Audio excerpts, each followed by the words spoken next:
हरि ओम नमो भगवते वासुदेवाय। श्री ओम नमो भगवते वासुदेवाय।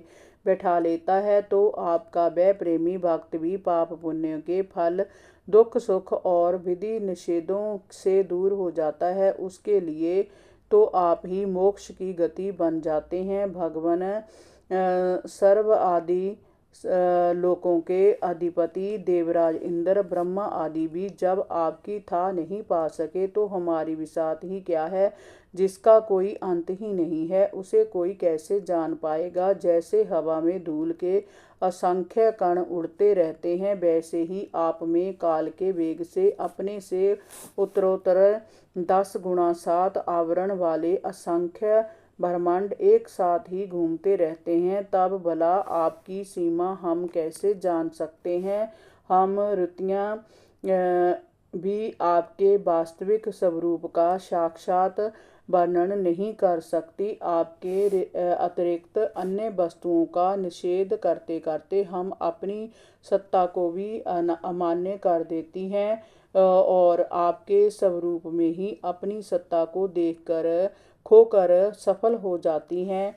भगवान नारायण ने कहा, देव ऋषि, इस प्रकार सनकादिक ऋषियों ने आत्मा और ब्रह्म की एकता बताने वाले उपदेश को सुनकर आप आत्म स्वरूप को जाना। वह सभी ऋषि सृष्टि के आरंभ में उत्पन्न हुए थे, वह ही सबके पूर्वज हैं। समस्त वेदों का सार तत्व उन्होंने निचोड़ लिया था। देव ऋषि, आप भी ब्रह्मा के मानस पुत्र हैं। आप उनकी ज्ञान संपत्ति के उत्तराधिकारी हों।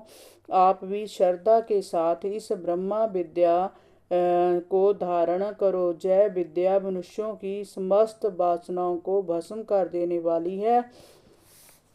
परीक्षित, देव ऋषि नारद जी ने भगवान नारायण के इस उपदेश को श्रद्धा पूर्वक ग्रहण किया और उनसे इस प्रकार कहा, भगवान, आप सच्चिदानंद स्वरूप श्री कृष्ण हैं। आपकी कीर्ति परम पवित्र है। आप ही समस्त प्राणियों के परम कल्याण के कारण है। आप ही मनुष्यों को मोक्ष देने वाले हैं। मैं आपको नमन करता हूँ।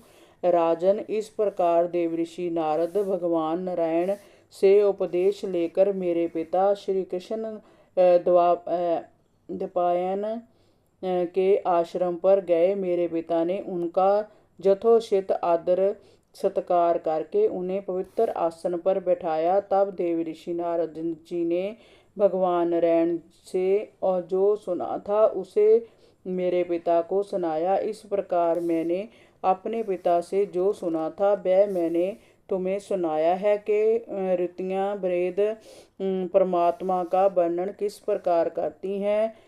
वह इस विश्व का संकल्प करते हैं। वह ही आदि मध्य और अंत में स्थित है। वह ही प्रकृति और जीव दोनों के स्वामी है। मनुष्यों के लिए वह भी वास्तव में अभय का एकमात्र स्थान है। उनका चिंतन निरंतर करते रहना चाहिए। 88वां अध्याय।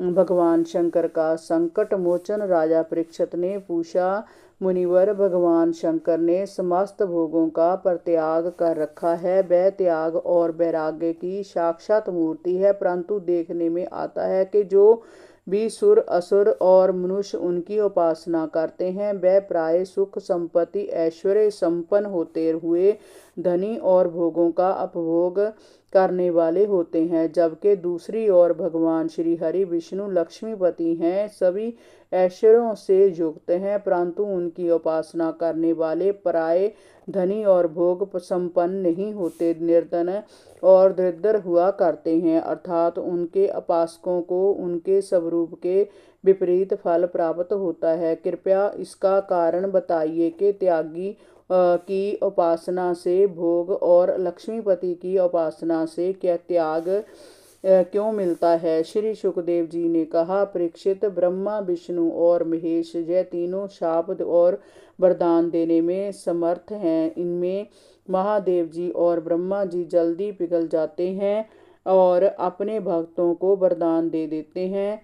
एक बार जब तुम्हारे दादा धर्मराज युधिष्ठिर अश्वमेध यज्ञ कर चुके, तब भगवान श्री कृष्ण से उन्होंने भी यही प्रश्न किया था। तब भगवान श्री कृष्ण ने कहा, राजन, जिस पर मैं कृपा करता हूँ उसका सब धन धीरे धीरे छीन लेता हूँ। जब वह निर्धन हो जाता है तब उसके सगे संबंधी भी उसकी परवाह करना छोड़ देते हैं।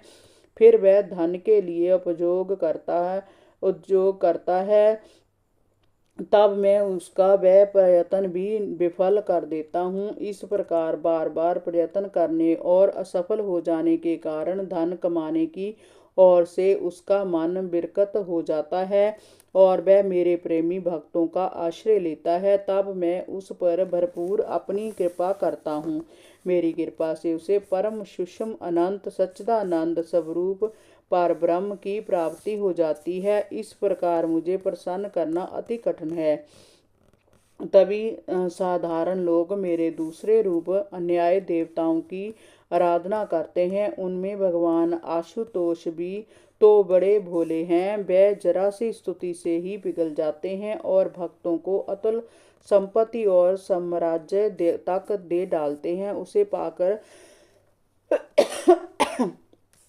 परिणाम स्वरूप वह अंशुखल प्रमादी और उत्तम हो जाते हैं। हरि ओम नमो भगवते वासुदेवाय। श्री ओम नमो भगवते वासुदेवाय।